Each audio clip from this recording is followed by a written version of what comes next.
Hello guys, നമ്മൾ അമ്മച്ചി ഒരു വീഡിയോ ഇട്ടേക്ക് അച്ഛൻ 2 കെട്ടിയാണെന്ന് നോക്കാം. അല്ല നായിൻ്റെ മോളെ പാലക്കൽ അമ്മച്ചി ഇനി എന്ത് മയിരുണ്ടാക്കിയാലും വേണ്ടിയില്ല കൂത്തിച്ചേ. അനക്ക് ചെയ്യാൻ പറഞ്ഞ അച്ഛൻ വരകേ. ഇനിയിപ്പോൾ പറഞ്ഞ 4 ആളെ പേരിൽ മാത്രമല്ലേ ഞാൻ ചലിച്ചിക്കുള്ളൂ. അതെന്തുകൊണ്ടാണ് നീ മനസ്സിലാക്കാത്തത്? ഒന്ന് അമ്മച്ചി, ഒന്ന് തെരുത്താത്ത, ഇനി പറഞ്ഞ മറ്റോള്. അല്ലാണ്ട് വേറെ ആരോ ഞാൻ ചേർക്കാൻ വന്നില്ലല്ലോ. ഇനി പറഞ്ഞ മാതിരി അരുണിന് പെണ്ണ് കിട്ടാത്ത വിഷയം കാര്യമില്ല. അരുണിന് പെണ്ണ് കിട്ടിയാലും ഇനിയിപ്പോൾ അരുണിന് വേറെ എന്ത് സംഭവിച്ചാലും അരുണൊരു വിഷയമല്ല. അപ്പം മനസ്സിലാക്കേണ്ട ഒരു കാര്യമുണ്ട്.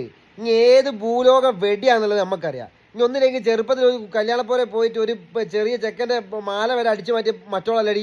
ഇനി എന്ത് മയിരുണ്ടാക്കാനാ? ഞാൻ കല്യാണം കഴിച്ചാൽ എനിക്ക് കാണിച്ചു തരാം, അപ്പം എനിക്ക് മനസ്സിലാവും. പിന്നത്തെ കാര്യം, എനിക്ക് ഏത് അറ്റം വരെ പോയാലും എനിക്കൊരു തേങ്ങയല്ല. ഇനി എന്നെ പറ്റി കണ്ട പെണ്ണുങ്ങൾ മറ്റേ പറയുന്നത് അമ്മച്ചി പറയുന്നില്ല. അമ്മച്ചിയെ, ഈ പാലക്കൽ അമ്മച്ചി ഒരു കാര്യം മനസ്സിലാക്കാം. അന്നെപ്പോലെ എന്തായാലും എൻ്റെ അമ്മ വേശ്യയല്ല.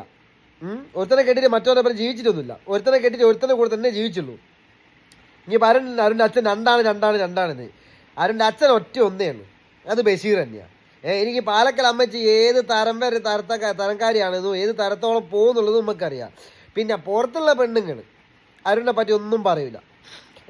ഇനി പറഞ്ഞ 4 പെണ്ണുങ്ങളെ ഞാൻ തോയാസം വിളിച്ചിട്ടുണ്ടെങ്കിൽ തന്തയ്ക്കും തള്ളയ്ക്കും ഉണ്ടാകാത്ത 4 പെണ്ണുങ്ങളെ ഞാൻ തോയാസം പറഞ്ഞത് ഇങ്ങോട്ട് കയറി ചൊറിഞ്ഞതിനെ കൊണ്ട്. ഇനി അനക്ക് ഇന്നെ പറ്റി എന്ത് തെളിവ് തേടാൻ പറ്റുമൊക്കെ ഈ തേടി നാറ്റിച്ചോ, എന്നാലും കുഴപ്പമില്ല.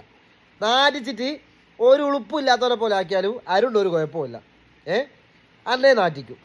ചെറുപ്പത്തിൽ ഒരു ചെറിയ കുഞ്ഞൻ്റെ മാല അടിച്ചു മാറ്റി കല്യാണപ്പുറത്ത് അടിച്ചു മാറ്റി ആണ് തല്ല് കിട്ടി പോയാലടിക്കൊക്കെ അതിനും വലുതുണ്ടെങ്കിൽ ഒരു ചെറുതിൻ്റെ മാല വരെ അടിച്ച് പൊട്ടിച്ചിട്ട് ജീവിച്ചോളാം. അല്ലെങ്കിൽ ഇതിന് ഇനിയിപ്പോൾ കല്യാണം കഴിച്ച് കൂടെ കൊണ്ടു നടക്കുന്നത് വേറെ ഒരുത്തനാ.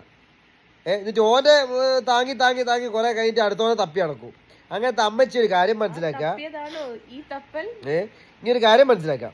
ഞാൻ മരം കൊത്തി മോറനോ അല്ലെങ്കിൽ വേട്ടാവാളിയനോ എന്ത് വേണമെങ്കിലും എനിക്ക് പറഞ്ഞു, എനിക്ക് ഒരു കുഴപ്പമില്ല. ഒന്ന് ഞാൻ പറഞ്ഞുതരാം, എന്നെപ്പോലെ ഒരു വേശിയല്ല എൻ്റെ അമ്മ. തെരുത്താത്ത പറഞ്ഞു നമ്മളെ വേശി വെടിപ്പുര ബീവി ഒറ്റ കാലം കൊണ്ട് ഞൊണ്ടി വരുന്ന ആ മറ്റോള് പറഞ്ഞു. അതുകൊണ്ട് നിങ്ങളൊക്കെ പറയുന്ന കാര്യം എൻ്റെ അമ്മ ഒരു വേശിയല്ല, അതല്ല എനിക്കറിയാം. നിങ്ങൾ ഇനി വേശ്യാനെ കൊണ്ടാണല്ലോ ഒരുത്തരം ഒഴിവാക്കിയിട്ട് ഇപ്പോൾ വേറൊരുത്തരം കൂടെ കിടക്കുന്നത്. അതേമാതിരി എന്തായാലും എൻ്റെ അമ്മയല്ലാന്ന് എനിക്കറിയാം. പിന്നെ മോളൊരു കാര്യം മനസ്സിലാക്കേണ്ടത്, ഇനി എന്നെ പറ്റി എന്ത് തെളിവ് വേണമെങ്കിലും കൊണ്ടുവന്ന് നാറ്റിച്ചെന്നോ. എനിക്ക് നാറാൻ ഒരു കുറവുമില്ല. അതിൻ്റെ അറ്റത്ത് ഞാനെന്നെ നാറ്റിക്കും. ഇനി പണ്ട് ലോഡ്ജിൽ നിന്നൊക്കെ പിടിച്ച കഥയൊക്കെ നമുക്കറിയാം. ഈ എൻ്റെ പാർട്ടിയിലായപ്പോൾ എൻ്റെ പാർട്ടിക്കാരനും എന്നെയും ലോഡ്ജിൽ വെച്ച് പിടിച്ച കഥയൊക്കെ നമുക്കറിയാം. അതുകൊണ്ട് അത് വിട്.